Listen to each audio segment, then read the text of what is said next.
Special کہانی کے ناظرین السلام علیکم۔ 5 حالتوں میں ہمیشہ خاموش رہیں۔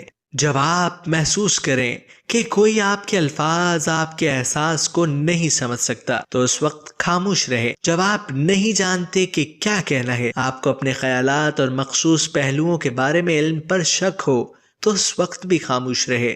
جب کوئی دوسرے شخص پر تنقید کر رہا ہو تو آپ کو اس قسم کی منفیت کا حصہ بننے کی ضرورت نہیں، اس وقت بھی خاموش رہے۔ جب کوئی غصے اور نفرت میں چیختا ہے اور بڑبڑاتا ہے تو آپ خاموش رہنے سے اس شخص کو آرام دیتے ہیں۔ جب کوئی دوسرا شخص جذباتی طور پر اپنی زندگی کے کچھ واقعات شیئر کر رہا ہو تو خاموش رہنے کی کوشش کریں۔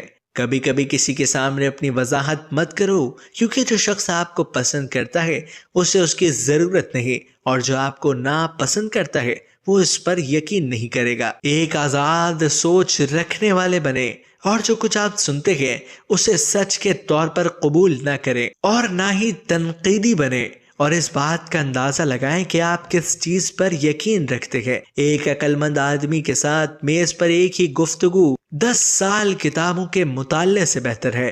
جنگ کا مقصد اپنے مالک کے لیے مرنا نہیں بلکہ دوسرے کمینے کو اپنے لیے مارنا ہے۔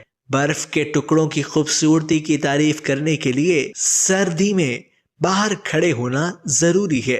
ایک ہوشیار شخص ایک مسئلہ حل کرتا ہے اور عقل مند اس سے بچتا ہے۔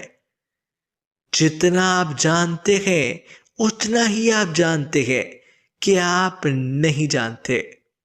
کوئی لا علاج بیماریاں نہیں ہے، صرف قوت ارادی کی کمی ہے۔ کوئی بیکار جڑی بوٹیاں نہیں ہے، صرف علم کی کمی ہے۔